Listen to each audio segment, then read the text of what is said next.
Hey, Gamet is with us here as we are at halftime and wanted to visit a little bit about North Central Missouri College athletics because obviously you are the athletic director now in your first year. How, just in general, how's it gone to be an athletic director? Starting to get my feet wet a little bit, so things are starting to settle in. Daily routines become a little bit more normal. Once we get athletics going, it seems like things fall into place. The first part of the year, you're trying to figure out how everything's going to happen, all the logistics, and then once they usually get going, then it falls into place and everything happens. And the only real issues we see behind the scenes, and most fans don't even notice, what's going on. Right. Yeah. Now basketball season's starting. That's got to make it a little bit more complex, I think. Yeah, I mean, it's fun. It's great to have people back in the gym, to have the student section rocking again, and just, for our first game, we had a really good turnout, and we expect that to just get better. As good as our teams are this year, it's going to be a fun time. Is there a certain point when all the teams merge, they're all playing at the same time? Is that even more complicated? Yes and no. It gets busy early in mid-January, late January, because the weather doesn't usually cooperate with us. So we have softball, baseball getting geared up, so they're trying to use the gym. We've got basketball teams getting into, their region competition, so they're wanting gym time, and so we're trying to balance that. It gets real busy around end of February, 1st of March, because softball are getting ready to kick off. Our teams are going to be in their postseason, and so that's when it kind of gets the most hectic. But for the most part, coaches work really good together.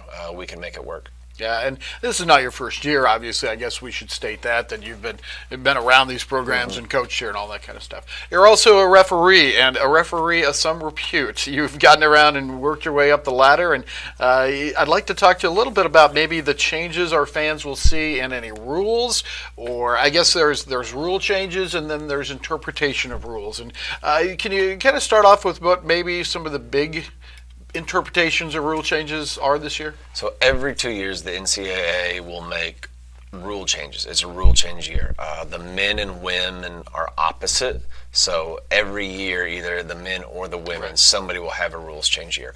The big change for the women is they've adopted the men's three-point line. Okay. Justification for the men was to create more space. I mean, our athletes are just getting bigger, stronger, faster. So moving the men back, which normally that's where they shot a lot of them anyway. Yes. It just opens up the lane, more space. They've done the same thing with the women, and that's their justification. But some they like it, some don't. I'll be interested to see the effect that it has on three-point shooting. Didn't hurt our women much the other night, so that's a good sign.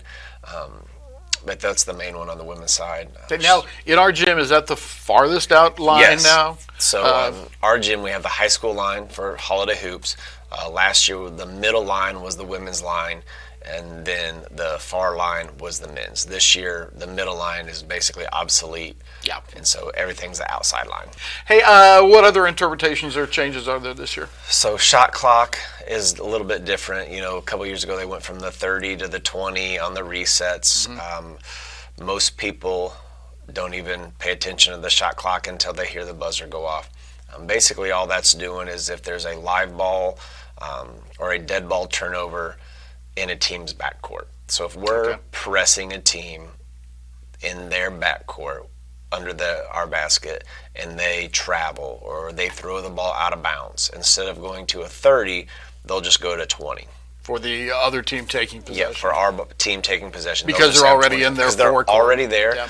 The 10 seconds is basically to get the ball from the backcourt into the front court. And since you're already there, let's speed the game up. Let's get rid of those 10 seconds and just put it at 20. A lot of the other ones were just technical stuff, mainly for us officials to know, that we'll be explaining to coaches kind of throughout the year, well, why is this different or why is that? The RA, that's always something people ask about. That's that little arc on the floor underneath the rim. And ours, again, is the farthest one out. I believe it's red or black. The biggest of the biggest.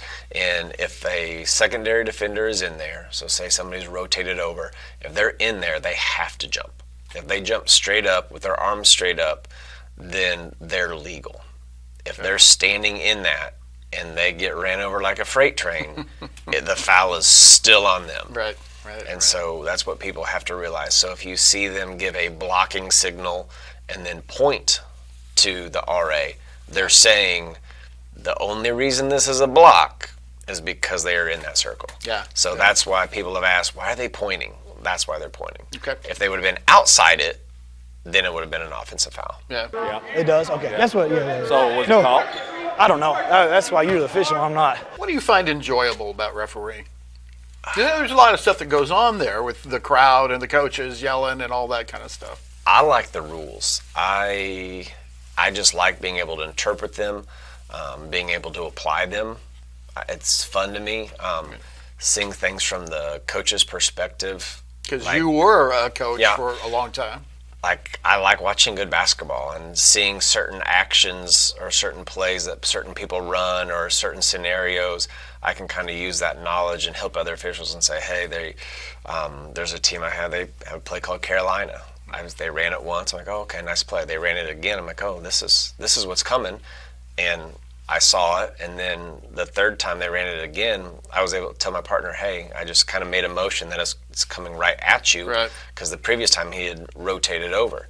And so he just stayed there, and the play came right to him, and Nice. it was like, it was fun. Yeah, I try to figure out, it's right now, it's kind of a game within a game for me, certain aspects of it, and I just like that, and it's a way to stay around the game. Yeah. Talk to coaches, communicate. I had last night I had Iowa Central, and Chad Helly is there, and he does a really good job with them. And he was the assistant there for a while. Now he's the head coach, and I haven't talked to him since I left Cameron. Right. And before the game, I was the U1, so I go stand by them during warm-ups, and he's like, I know you. He goes, I know your name. And I was like, I used to call you every year, coach. I was like, I'm from Trenton, but I was coaching in Oklahoma. He goes, that's right. And so I hadn't talked to him in 6 years, but that connection immediately took over, and we had a great game, and we were able to communicate because of that.